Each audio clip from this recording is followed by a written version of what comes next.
Bekas Perdana Menteri Dr. Mahathir Mohamad sekali lagi mengkritik perjanjian perdagangan timbal balas Malaysia-Amerika Syarikat dengan menyamakannya dengan cadangan Malayan Union 1946 yang diperkenalkan British.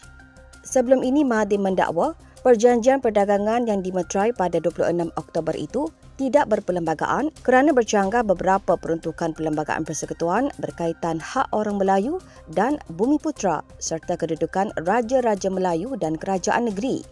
Namun dakwaan itu disangkal bekas Menteri Pelaburan, Perdagangan dan Industri Tengku Zafrul Aziz yang menegaskan perkara itu dipertahankan dalam rundingan sebelum perjanjian itu dimeterai.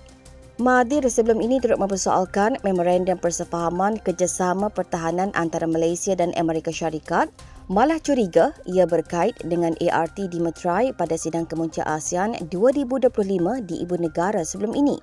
Menteri Pertahanan Khalid Nordin hari ini sebaliknya menafikan perkara itu dan menjelaskan ia adalah rundingan sejak 2020, malah Malaysia turut menandatangani MOU yang sama dengan negara lain seperti China, Jepun, Laos PDR, Indonesia, Vietnam dan yang terkini Emiria Arab Bersatu pada 11 Disember lalu.